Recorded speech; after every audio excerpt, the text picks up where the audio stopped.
Hər vaxtınız xeyirli olsun. Xoş görək hər birinizi, hörmətli xanımlar və cənablar. Mən Kamran Yaradanquliyev sizi salamlayıram və nəzərinizə çatdırıram ki, hər həftə bizim maraqlı mövzularımız olur. Bu gün də istisna deyil. Bu gün biz martın 1-ci günündə, ayın 2-sində, martın 1-ci günündə bu gün.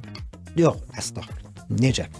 Təşəkkür dostlarımıza. Daha doğrusu efir ayımızdakı mart gününün 1-ci günündəyik, hə.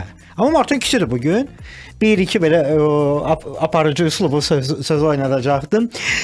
Deməli mart ayında ilk efirimizdir, yayıma başlayır. Ayın 2-sidir və nəzərinizə çatdırmaq niyyətindəyəm ki, işin adamları hər sahəni əhatə edir. Efirimizdə qonaq olan zaman bu gün də xüsusi olaraq valideynlər bizə diqqətdən qulaq assınlar. Niyə? Çünki çox dəyərli işin adamı olan Zabitə xanım Abbasova bizlə birlikdədir. Zabitə xanım Məlhəm Beynəlxalq Hospitalının pediatr neonatoloqudur. Düzdür bu termini, düzdür.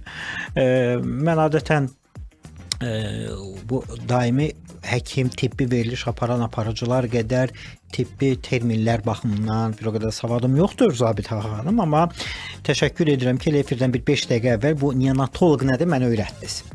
Təşəkkürlər. Xoş gəlmisiniz, səfa gətirmisiniz. Təşəkkür edirəm. Xoş gününüzə gəlmişəm. İlk öncə efir vasitəsilə xalqımızı 3 bayram bizdə üst-üstə düşdü. Mart ayı çox müqəddəs ay kimi gəldi bizə. Həm Orucluq bayramı, həm Analar bayramı, 8 Mart bayramı, həm də bizim milli bayramımız Novruz bayramı münasibətilə təbrik etmək istəyirəm.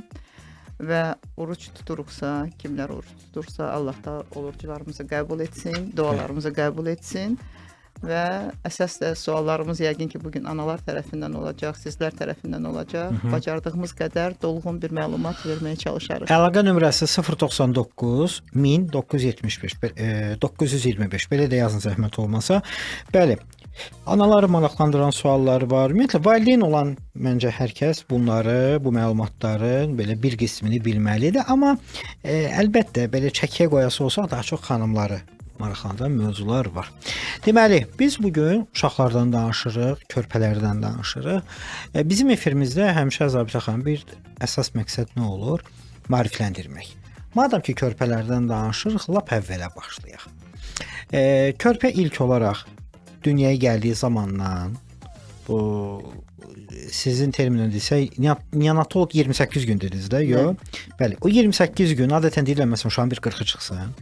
Ümumiyyətlə, niyə 40 deyil 28 gündür?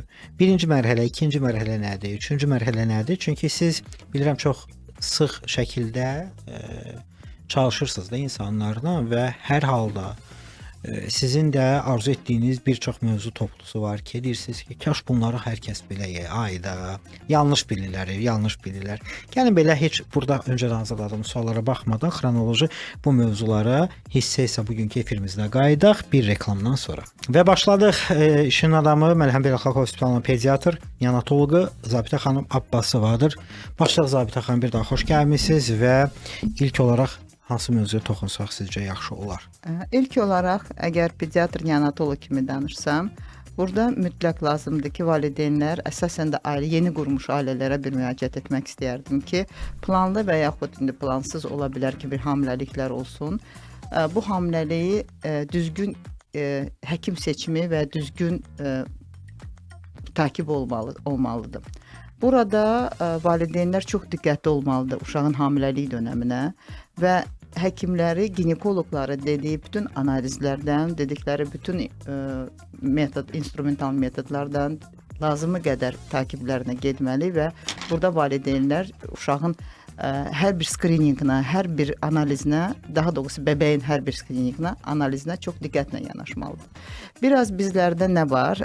Keçər, Allah saxlayar, qoruyar, bu olmasın, bu analiz olmasın, bu qidanı yeyim, keçmiş olsun, bu tərs həyat sürüm, bu da keçmiş olsun. Amma burada keçmiş olmur. Son vaxtlar təcrübəmizlə biz görürük ki, maalesef çox təəssüflər olsun ki, hamiləliklər ya tam başa kimi çatdırılmır, ya istədiyimiz kimi uşaqları sağlam ala bilmirik. Bu təbii hamıya aid deyil, amma mən burada bugün əgər buradayamsa mən daha çox problemlərdən danışmaq istəyərdim. Ki, maarifləndirək. Bəli, maarifləndirək, nəinki çox tərifləməkdən.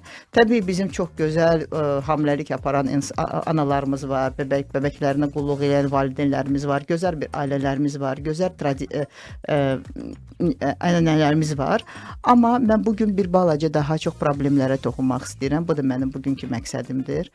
Əsasən də demək istəyərdim ki, bu hamiləlik bitəndən sonra, 9 ay bitəndən sonra hamiləlik 38 həftəni keçməlidir. Bax, bunu valideynlər bilməlidir.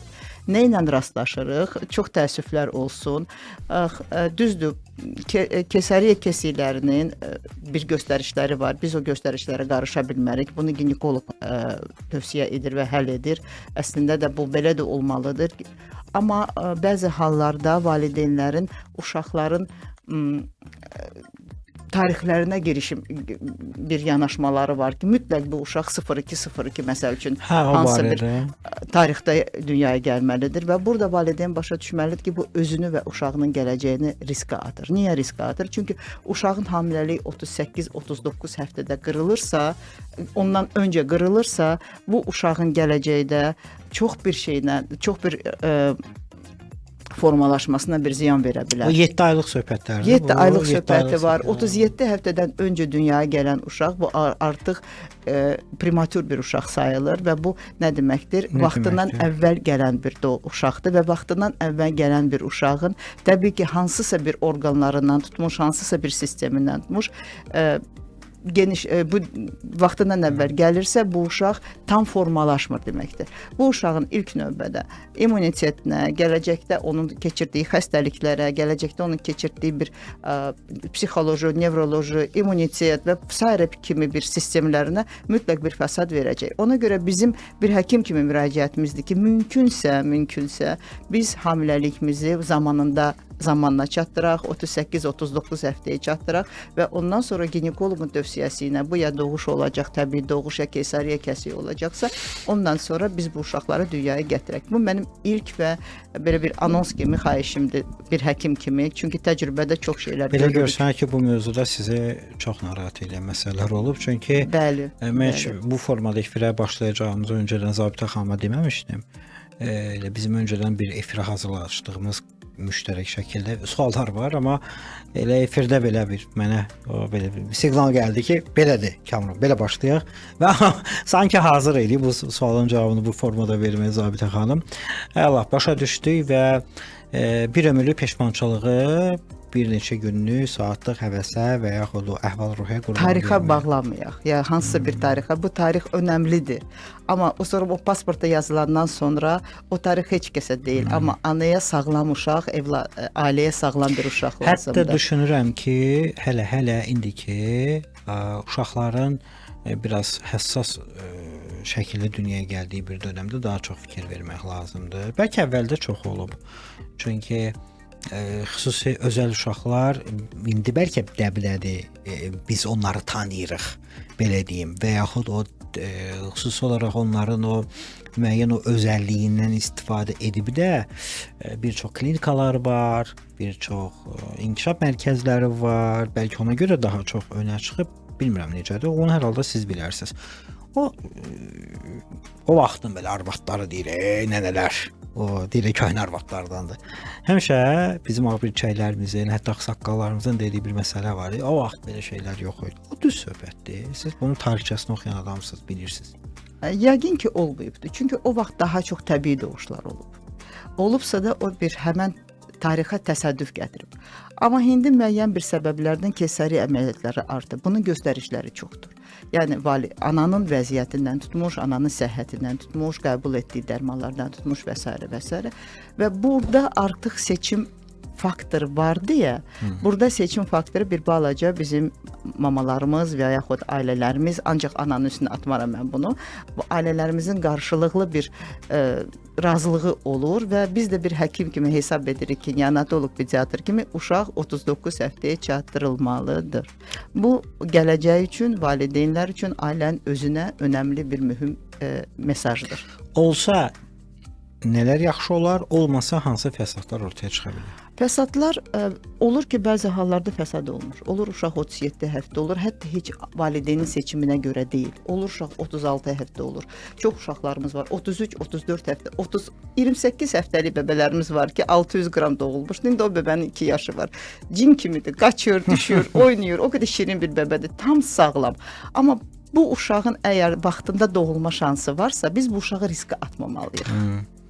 Yəni o bizdən asılıdırsa biz onu riskə atmamalıyıq. Risk olsa nələr ola bilər? Risk olsa uşağın bütün orqanlarında biz problem görə bilərik. Beyin inkişafından tutmuş, gözünün inkişafından tutmuş, gələcəkdə allergiya xəstəlikləri, gələcəkdə nevroloji problemləri, gələcəkdə ən vacib olan immunitet problemləri və burada da başqa bir ağrılı bir nöqtəmiz danışmaq istəyərdim. Bəzi hallarda, yenə də deyirəm, bu hamıya şamil etmək olmaz. Bizim çox gözəl analarımız, çox gözəl də ailələrimiz var. Amma mən bugün problemlərdən daha çox danışmaq istəyirəm və o problemləri mesaj kimi yetirmək istəyirəm ki, gözə alaq. Gözə alaq bunu və bu halda da həm də üstə gəl təsəvvürə gətirin ki, anaların bir balaca ana südü verməmək tendensiyası var. Aha. Burada ana südü verməməkin səbəbini mən bəlkə də yorulurlar, bəlkə də əməliyyatdan sonra olurlar, bəlkə də başqa bir neçə səbəb ola bilər. Amma mən bir mesaj deyim ki, ana olaraq bizim evladımıza verdiyimiz bir həyatda önəmimiz var da, sevgimiz var, məhəbbətimiz var, bağlılığımız var. Yəni həyatımızı evladımıza veririk. Tərbiyəmiz var və s. Amma ana südü bir o qədər də vacibdir uşağımızın səhhəti üçün. Çox vacib bir şeydir. Və biz ana südündən uşağımızı məhrum edəndə sonradan heç bir ana yoxdur ki, onun sonradan peşmançılığını çəkməsin. Hamısı deyir ki, kaş ki yedizdirəydim, kaş ki o hissi yaşayaydım. O bir hissdir. Yəni ana ilə balanı bağlayan bir hiss var ki, onu biz ana südü uşağa verdikdə həm sağlamlığını, həm də ki psixoloji sağlamlığını, bunun bir fundamentini qururuq. Bax, bu fundamentdən uşaqlarımızı əsirgəməyək. Ümumiyyətlə biz bəslənməsinə belə başa düşdüm ki, toxunuruq bu mövzuda. Ümumiyyətlə körpəlikdə uşağın bəslənməsi ən yaxşı halda necə olmalıdır? Ən düzgünü ana südüdür. Deməli 6 aya qədər ana südüdür və buna alternativa yoxdur. Ana südə nə vaxt verilməyə bilər? Uşaqların metabolik bir xəstəliyi varsa, məsəl üçün qalaktozemiyası var, burada ana südü vermirik. Amma burada da bir problemimiz var. Mən çox bu barədə də bir not kimi istəyirəm sizə bildirim. Deməli burada nədir? Bu skriningdir. Bu skrining testlər ki var, daban testidir məsəl üçün. Bu skrining testlər bütün doğum evlərində olunmalıdır. Bu bir mənalı şəkildə. Bu dünyada 70-ci illərdən varsa, bizim dövlətdə də son 15 ildə bu çox geniş surətdə təbliğ olunur.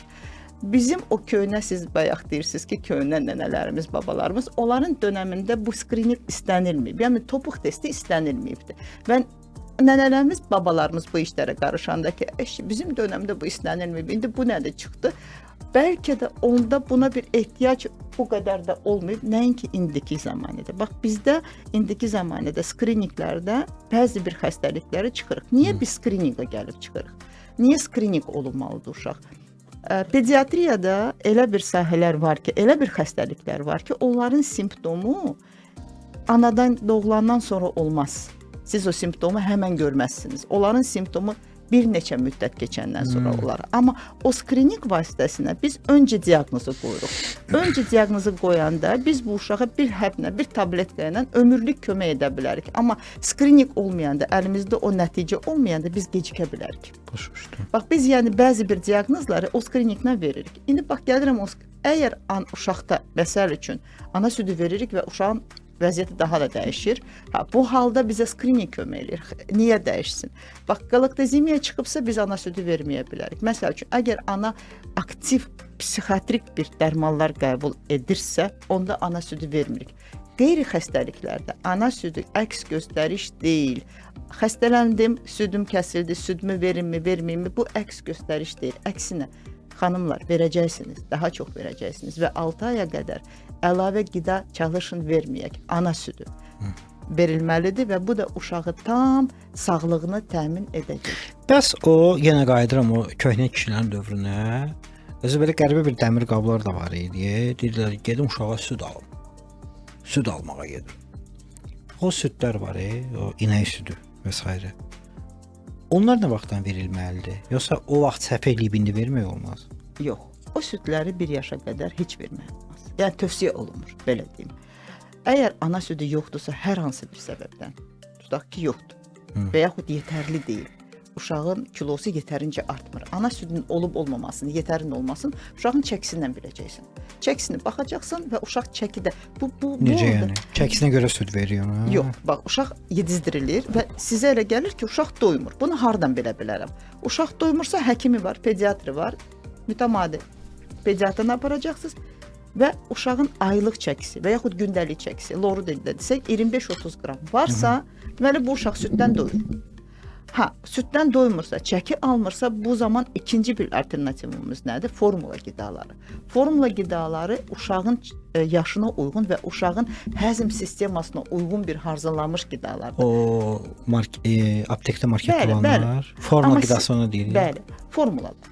Amma siz dediyiniz o südlər uşağın həzm sisteminə uyğun deyil. Yəni uşağın həzm sistemi bir müddət böyüməlidir. Yəni 1 yaşdan 2 yaş. Niyə 1 yaş deyirik məsəl üçün? 1 yaşa qədər müəyyən bir problemlər, müəyyən bir sistemlər böyüyür. Məsəl üçün mədə-bağırsaq sistemi uyğunlaşır. 1 yaşdan sonra zaten biz uşağı ümumi stola da yavaş-yavaş otuzdururuq. Və bu süd də, o siz dediyiniz inək südü, o 1 yaşdan sonra verilsin. Niyə? Çünki onun tərkibində olan elə bir elementlər var ki, onların məsəl ki, fosfat o çoxdur və bu da bəzi bir elementləri qavramağa, həzm etməyə imkan vermir. Burada da dəmir də ola bilər, vitamin D də ola bilər. Bunlar həzm olunmayınca uşağın bünövrəsi, istər necə deyim, bir raket kimi xəstəlik ala bilər uşaq, sümük əriməsinə gətirib çıxarda bilər. Dəmir həzm olunmursa, uşaqda bir anemiya yaranacaq. Niyə görə? Çünki bu kislodu aparmayacaq. Yəni bu kislodu orqanizmə, beyinə çatdırmayacaq.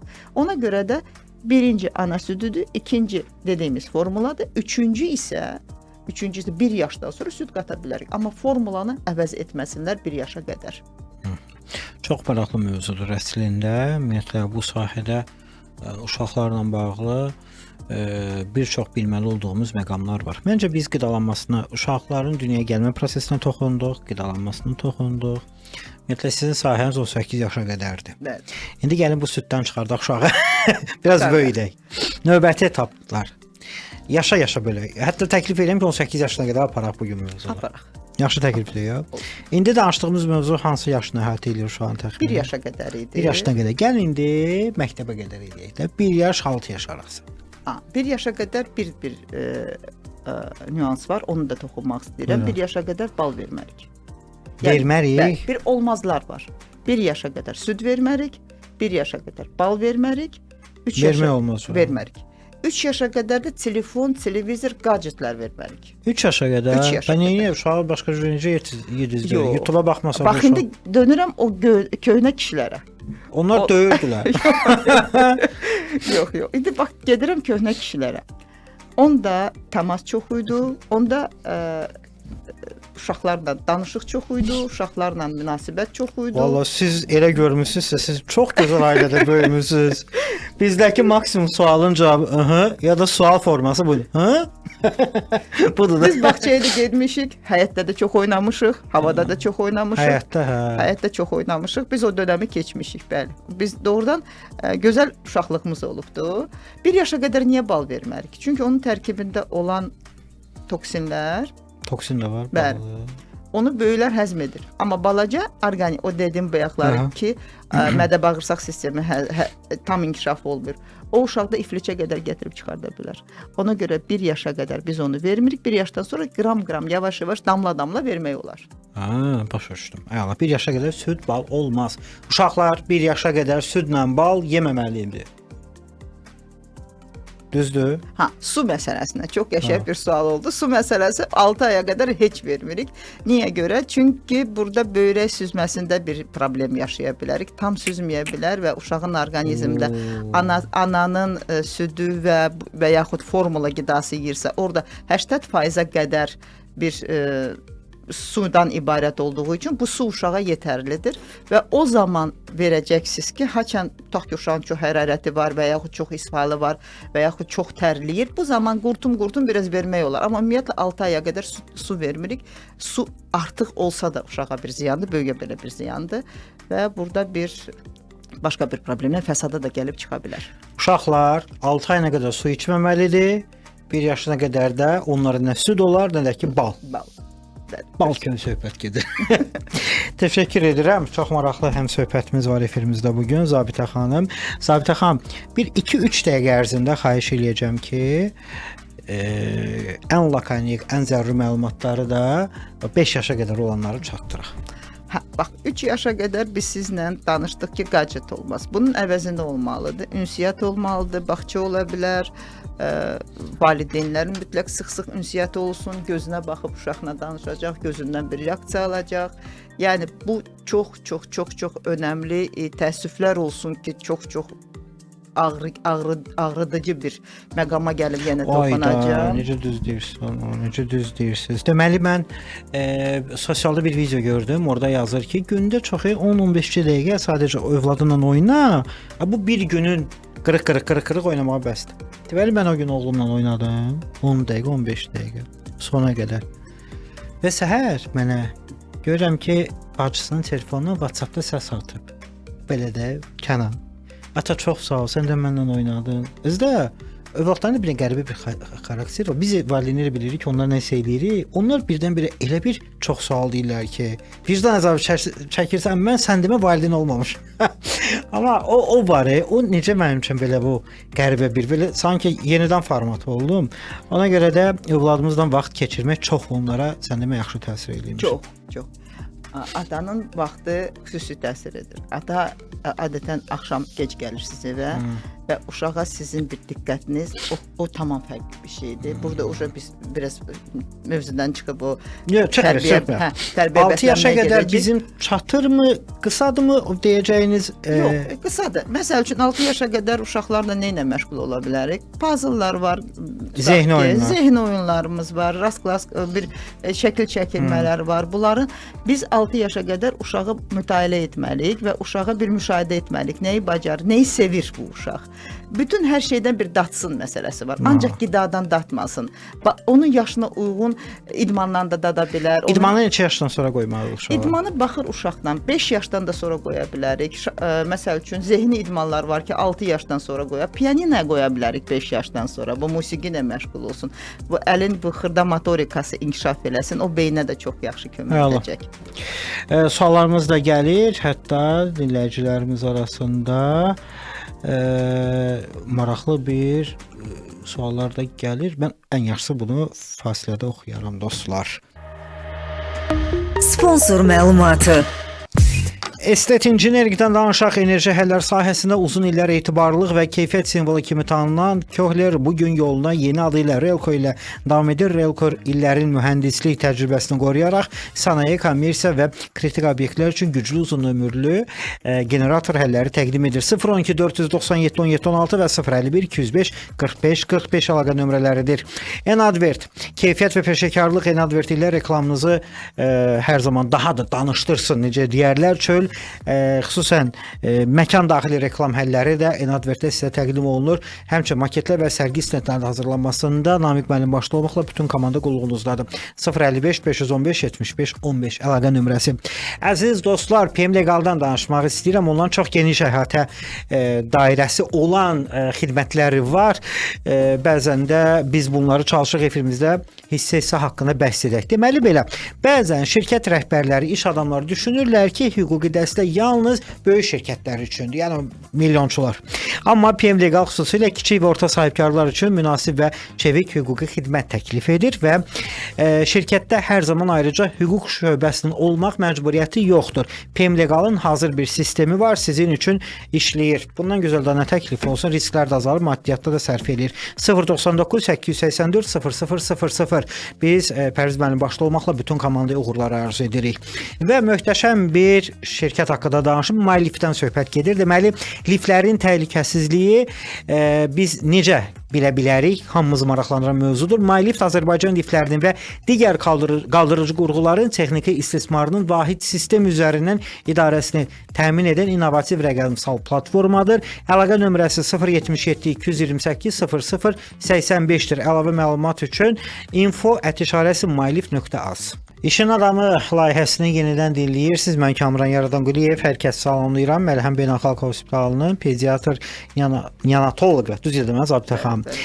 Zabitə xanım bizləndir və reklam fasiləsində Zabitə xanım bizə bir çox mesajlar gəldi, bir çox efirimizdə maraqlı bizim üçün xoş olan sözlər eşidildi. Hətta deyəsən sizin belə valideynlərdən biri olan Xəzər balamızın valideyni bizim üçün qəşəng sözlər yazıb. Təşəkkür edirik ona. Deyirlər ki, çox yaxşı effektini aldı. Deyəsən onda da deyəsən bizim Kənan kimi deyəsən dəri xəstəliyi var imiş desə siz kömək eləmisiniz. Deməli, davam edirik. Hörmətli dostlar, uşaqlarla bağlı danışırıq bu gün. Deməli, biz böldük dünyaya gələnə qədər, dünyaya gələndən sonra deməli 1 yaşa qədər gəldik.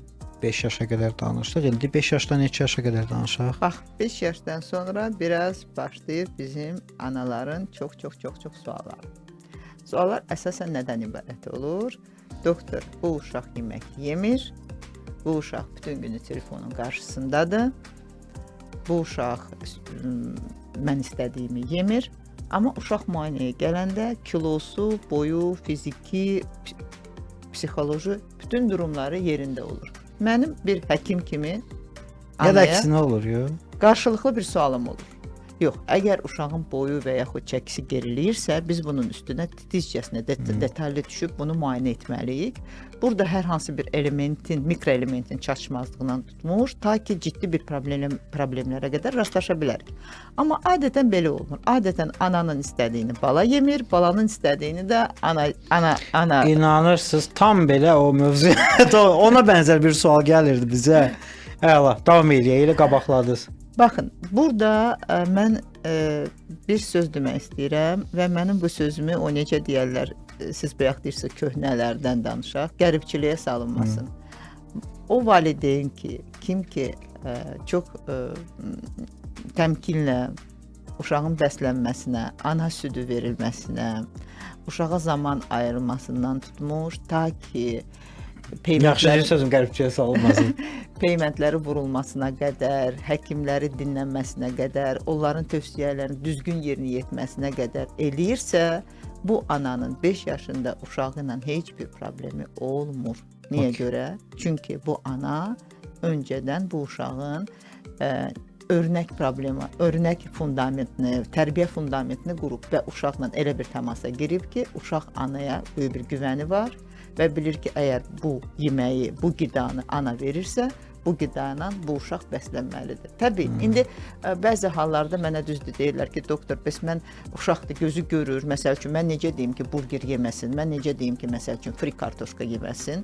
Biz bu qidalar... Ya da digər o kassan qabağında olan bəzi uşaqların fikrini cəlb edir. Göz görürsə, mən başa düşürəm, mən onun da əleyhinəyəm ki, uşağa bunu bir ödül kimi verək.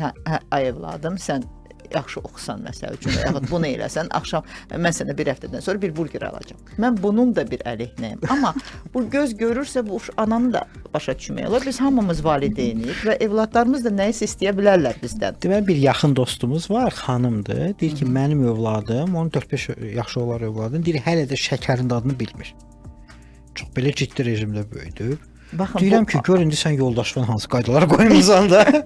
Uşaq şəkərin dadını bilmir. Yəni çox belə say seçmədir də belə uşaqlar bu deyil. Çox say seçmə uşaqdır və çox say seçmə anadır.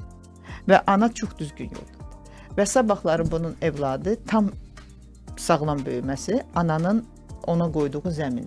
Bu ananın verdiyi bir əməkdir və əməyin də qarşısında o mütləq Allah tərəfindən və evladı tərəfindən qiymətləndiriləcək.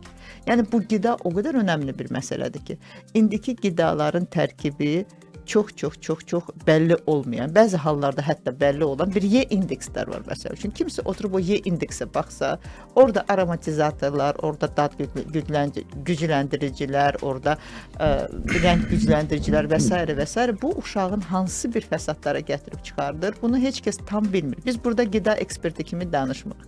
Mən burada bir həkim kimi danışıram və ola bilər ki, müəyyən bir mesajlarım valideynlərə istədiyi, necə deyim, valideyn üçün daha rahatdır ki, gedib burger alsın, versin evladına və hesab edir ki, doktor heç nə yemir, heç olmasa burger yesin. Bizim seçimimiz isə heç nə yeməsin, amma burger də yeməsin. Bəzi şirniyyatları var. Uşaqlar onu çox yeyirlər, amma böyüklər də bir də xoşlayır. Böyüklərə xeyri ya da ziyanı var bunların. Təbii var. Burada qidalar olur, biz indi reklam olmasın deyə adını çəkmirik. Təbii var. Uşaqda da, böyükdə də. Hormonal balansından tutmuş yuxu pozğunluğuna qədər gətirib çıxarda bilir. Çox hiperaktiv uşaqlar var. Çox psixoloji durumları fərqli bir uşaqlar var. Mən indi burada o barədə yəni geniş danışmaq istəmirəm. Hərdən bəziləri də bir deyim var cəmiyyətdə. Bilmirəm bu nə qədər düzgün bir deyimdir, amma o deyimi biz hamımız eşidirik. Bu görəsən nə yeyir, nə içir? Bax o nə yeyir, nə içir, maalesef var bizlərdə. Təəssüflər olsun ki, nəsə var bu qidalarda və bu qidalarda da bunu biz nə qədər çox versək, o qədər də çox fəsadını görəcək. Ona görə də çalışaq, anladım, gözü görür, uşaq da istəyir və s. Uşaqla tam danışacaqsan, tam necə deyək, dost olacaqsan, izah eləyəcəksən və uşaq sənə güvənəcək. Güvəni artdıqca, güvəni gördükcə o uşaq o qidanı yeməz. Yeyər ara sıra. Marketlərdəki qidaların üzərində çox balaca hərflərlə bəzi terminlər yazılır. Baxın, bizim ən savad baxımından əskilik çəkdiyimiz mövzuları budur. Biz birinci bu terminləri bilmirik. İkincisi o qədər hövsələmiz yoxdur onları oxuyaraq, axtaraq, tapaq. Üçüncüsü lap oxusaq belə başa düşmürük də, yəni bunlar nədir? Qətiyyən olmaz, uzaq durun dediyimiz elə bir informasiya, terminmi, admı, nələr var ki, biz uşaqlar üçün alanda onun oxuyaq. Bax, bayaq qeyd etdiyim Y termini var. Nə termini? Y. Y termini. E bukvası. E hərfi var. E hərfi var. O nədir? Burada yenə də qidalandırıcılar, şəkilləndirici, rəngli. Ya sadə bir dənə böyük hərflə E yazılsa uzaq durmalıyıq bundan. O adətən çipslərin üstündə görəcəksiniz. Adətən o balaca suxarik belə bir şeylərin üstündə görəcəksiniz. Adətən uzun vadəli bir çeşidlərin üstündə görə bilərsiniz. O E nədir tərcüməsi nədir? Bax, o Y hərfi o aromatizatorlara aiddir, əlavələrə aiddir. Bütün əlavələr onun içindədir. Bütün əlavələr, yəni ziyanlı əlavələr, belə deyək. Bütün ziyanlar o E hərfində birləşir. Ancaq E-də deyil, amma E onların içində ən məşhurudur. O hara aparır? Bax, o bizim balacalarımızın hormonal dəyişikliyindən tutmuş, zəka dəyişikliyindən tutmuş, yuxu pozğunluğuna tutmuş, diabet, insulin dirənciliyindən tutmuş, erkən diabet risklərindən tutmuş, çəki artığına qədər və s. bir fəsadlara aparır. O çipslər amma böyüklər də yeyir, yəni 18 yaşında, 20-25 yaşında, onlara da o E-nin təsiri var. Eynən hamıya var. Hamıya var. O hamıya var. Bəs başqa hərflərdə nə var orada? Yox, başqa hərflərə biz qida eksperti kimi ona yaxınlaşa bilmərik. Amma bu bəlli bir şeydir ki, yəni çox şirniyyat olmaz, çox ədəvalı bir şey. Bağlı qablarda hazır qidalar olmaz. Bax, hazır qidalardan... Ona nə deyir? İşlənmiş deyirdilər? Fast foodlardır. Məsəl üçün, çox məşhur bir fast foodlar var. Olmaz. Duz artıq, şəkər tərkibində artıq. Tez hazırlanmış qidalardır. Termik o Rusçan abrabotka deyirlər ona. Termik bir... İndi elə anidən dediniz, indi bu dəqiqə bax, gündə işlətdiyimiz o abrabotkanı düz deyə bilməyəcək. Nəysə, siz başa düşdünüz, üzrlü sayın hörmətli dinləyicilər. Çox üzr istəyirəm dinləyicilərdən. Yəni, bu canlı efirdir. Bu tez pişən qidalardır. Bunlar yan tutmalıyıq uşaqlarımızı, uzaq tutmalıyıq. Xüsusən də hansı yaş arasında? Xüsusən də mən pediatr olduğum üçün 18 yaşa qədər və süd verən analar lütfən qidalarınıza fikir verəcəksiniz. Südün məqsədi uşağı sağlam qidalandırmaqdırsa, ananın da qidası sağlam olmalıdır. Ana stressdən uzaq olmalıdır ki, südü olsun. Ana yuxusu normal olmalıdır və bu yuxu halında da uşağın, ananın südü artacaq. O süd ifraz edən qarmollar yuxuda artacaq. Ona görə də gecə südümüz daha çox olur. Bəbək də gecə ananı əmməyi daha çox istəyir. Bu bir təbiətin, Allahın verdiyi bir möcüzələrdən biridir. Bir də mən aparıcılıq səhvim düzəldim. Abrabotka emal deməkdir. Belə. Davam edirik. Mən Kamran Yaradan Quliyev, bir daha hər birinizi salamlayıram. Əziz dostlar, İşin Adam layihəsi davam edir. Efirimizin qonağı isə dəyərli Zabitə xanımdır. Mərhəm Beynəlxalq Hospitalının pediatrı, neonatoloqu. Artıq bu termini əzbərlədim. Zabitə xanım, davam edirik və bu ana qədər olan maraqlı söhbətə görə sizə təşəkkürlər. Deməli, Zabitə xanım, biz demək olar ki 5-6 yaşa qədər danışdıq, düzdür? Bu 6-18 yaş arası hesablasaq bir mərhələ olsa, o hansı yaşa qədər sayılır? İstəyirsiniz ora qədər danışaq, ya da ki birbaşa 6-dan 18-ə qədər? 6-18-ə qədər adətən uşaqlar ergənlik bir dönəmi var. Və o vaxtda o təxminən 12-14 arası sayılır. 12 yaşda. Bəzi uşaqlarda 10 yaşdan sonra, bəzilərdə qızlarda biraz erkən, olanlarda biraz gec. Amma bunlara sırf təsir edən uşaqların həyat tərzidir, ailələrin həyat tərzidir, ailələrin örnəyidir və qida və s. və s. Burada valideynlər bizdən, məsəl üçün yanımıza gəlirlər, doktor, mən istəyirəm ki, mənim evladım dərsini də gözəl oxusun, boyu da hündür olsun, idmanda da uğurlu olsun, dərsdə də uğurlu olsun. Biz həmişə önə qayıdırıq. Uşağın bəslənməsindən, uşağın keçirdiyi xəstəliklərdən, uşağın aldığı peyvəndlərdən, uşağın mühitindən və mütləq uşağın qidalanmasına və yuxu rejimindən. Arada bir valideynlər istəyirlər, çoxa görürsən uşağı artıq düzgün rejimə gətirsinlər. Burada da uşaqların B variantı işə düşür. Nənə, baba, nə olacaq bir dəfə ilə deyirlər və yenidən uşaq gəlsən, görürsən ki, hakimiyyətdə deyən uşaq. Başlayıb yenə də onun sözü keçdi evdə. Ona görə də çox dəyərli mövzudur bu. Məncə biz buna əməl edək. Deməli, hətta o 18 yaşında, 16 yaşında, 12 yaşında uşağın belə keçmişinə baxmalıyıq. Bir tarix, qida yəni bizim tarixçəmizdə. Qida, bəslənmə, keçirdiyi xəstəliklər, aldığı dərmanlar, hansısa bir xronik xəstəlikləri varsa, hətta yanımıza məsəl üçün 6, 7, 10 yaşlı uşaq gələndə biz valideynlərin belə keçirdiyi xəstəliklərin və o uşağın bayaq dediyim qaydada hansı həftədə dünyaya gəlməsini, hansı çəkidə dünyaya gəlməsini bunlar mütləqdir. Məsəl üçün uşaq gəlir həftəsi çox aşağı, həftəsi aşağı, çəkisi aşağı. Bura verdiyimiz bir tövsiyələr var. Bu uşaqlar mütləq pediatrın takibindən savayı kardioloqun takibində olmalıdırlar ki, Respublikada 2 dənə Yandalı Çevri uşaq kardioloqu var, onu bilirsiniz, onun biri bizim Məlhəm Hospitaldadır. Onu keçən dəfə biz Sevda xanımın işlərində çox sevindim. Amma məncə bilməyənlər də o Yandal haqqında da bir məlumat verin. Yandal haqqı bu üst ixtisasdır. Deməli, universiteti bitirirlər, sonra 5 il, məsəl üçün Türkiyədə ya Azərbaycanda rezidenturanı bitirirlər və yaxud başqa bir dövlətdə rezidenturanı bitirəndən sonra üstəgəl 2 və yaxud 3 il o sahədən asılıdır.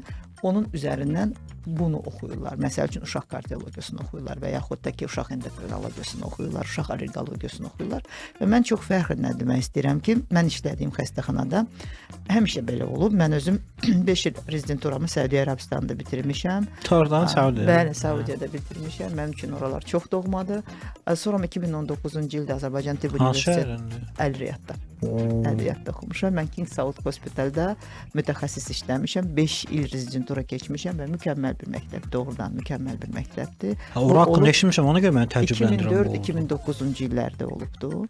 Sonra Azərbaycanın ən böyük klinikasında çalışmışam. Bununla da fəxr edirəm. 2019-cu ildə mən Azərbaycan Tibb Universitetinin doktoranturasına qəbul olmuşam və mənim üçün oxumaq, hələ də oxumaq və ümumiyyətlə tibb sahəsi hələ də oxuyursan və hər gün də bir yenilik var. Böyük bir klinika Respublikada hal-hazırda çalışıram Məlhəm Hospitalda və mənim ətrafımda olan bütün mütəxəssislərə demək olar ki, 90% Türkiyədən bitirmiş uzmanlardır. Onların içində nadir yandalçılar var ki, bir dənə allergoloq yandalçı, uşaq yandalçı allergoloq o respublikada olan. Bizim xəstəxanadadır kardioloq yandalçı, bizim xəstəxanadadır hematoloq yandalçı, bizim yəni qan xəstəliyi mütəxəssisi, belə deyim ki, insanlar bilsinlər. Yandalçı. Bizim xəstəxanadadır endokrinoloq, bizim xəstəxanadadır və bu insanları neonatoloqlar, bizim xəstəxanadadır. Bu insanları yığmaq inanın böyük bir zəhmət, böyük bir əzm tələb edir. Sevda xanım həqiqətən də bütün cəmiyyət tərəfindən alqışa layiq dəyərli bir rəhbərdir, dəyərli xanımdır, dəyərli bacıdır. Dəyərli işin bilicisidir, dəyərli səhiyyənin, tibbin keşiyində dayanan bir xanımdır. Və dəyərli vətəndaşdır, dəyərli xanımdır. Azərbaycan çox sevən xanımdır və Sevda xanımın hətta bizim verilişdə tövhəsi var. Bildirim ki, sabahda sırf Sevda xanımın tövsiyəsi ilə İş Adamları Cəmiyyəti Milli Assosiasiyasında icma tərəfindən özəl bir mövzu açılacaq. İnşallah ki, çox maraqlı, inanırıq ki, cəmiyyətimizə xeyri dəyəcək. Belə zaman nətizgahı keçdi, belə qalırsan belə anidən. Sonda nələr demək istəyirik? Sonda mütəxəssisə güvənin, mütəxəssisə inanın. Azərbaycanda çox gözəl həkimlər var. Azərbaycanda balalarımıza, insanlarımıza xidmət edən və çox savadlı həkimlərimiz var. Mən fəxr edirəm ki, mən Azərbaycanın bir həkim üzvüyəm. Mən fəxr edirəm ki, mən Məlhəm kimi bir hospitalda işləyirəm və vurğuladığınız kimi Sevda xanım kimi bir xanımın necə deyirlər, o rəhbərliyi altında işləyirəm və mənim o ətrafımda olan bütün uşaq mütəxəssisləri hamısı çox güvənlidir, hamısı çox savadlıdır və tək ki balalarımız xəstələnməsin. Amin. Həmişə balalarımız sağlam olsun, amma hər hansı bir sualınız, hər hansı bir probleminiz olsa Məlhəm Beynəlxalq Hospitalın pediatriyasına müraciət edə bilərsiniz. Mən şəxsən özüm də açıq etiraf edirəm efirdən. Allah bütün övladları qorusun, olmayanları nəsib eləsin. Mənim 2 övladım var. Mən hər 2 övladımı tam belə könül rahatlığı ilə Məlhəmə əmanət etmişəmmi deyim, həvalə etmişəmmi deyim və orada bütün şöbələr üzrə sağ olsunlar. Hətta uzun zamandır cavabını bilmədiyimiz, mənim oğlumda bir xəstəliyi var. Ondakı inşallah sizin dəstəyinizlə cavabını da biləcəyik. Təşəkkür edirəm sizə, var olasınız. Mən sizə təşəkkür edirəm dəvətinizə görə. Çox xoş kollektiv, çox xoş aura. Əmin olmaq istərdim ki, verilişimiz verimli oldu. Mən heç şübhəm yoxdur. Bunu zənglərdən də görürük, mesajlardan da görürük.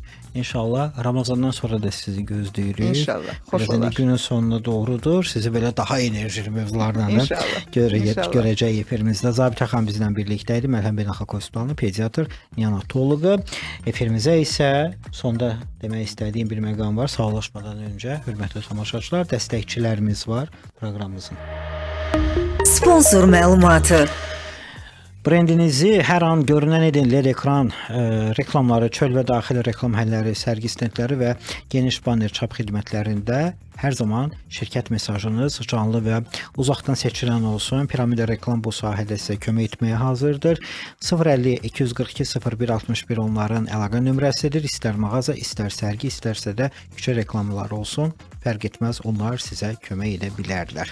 Hörmətli dostlar, Senna şirkətindən danışaq. Müasir travilator sisteminin təchizatı və quraşdırılması həyata keçirilir. Həmçinin lift eskalatorlarda istisna deyil. Senna şirkətində uzun illərdir bu sahədə fəaliyyət göstərir və böyük uğura həmişə imza atıblar. 050 444 70 70 onların əlaqə nömrəsidir.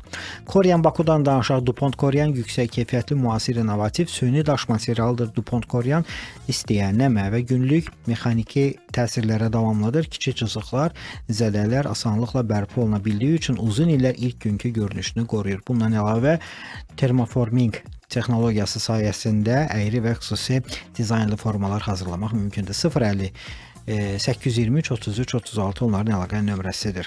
Enadvertdən danışaq dostlar.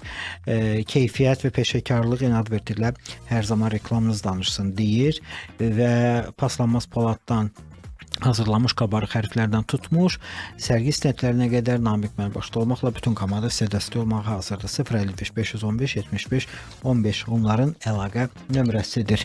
Bir də ki, Çekazdan danışmaq istəyirəm. Çekaz şirkəti bir çox sahələrdə öz partnyorlarına dəstək olur və əlaqə nömrəsi və digər məlumatları elə sosial şəbəkədən Çekaz yazsanız sizin qarşınıza çıxardacaq Google-dan.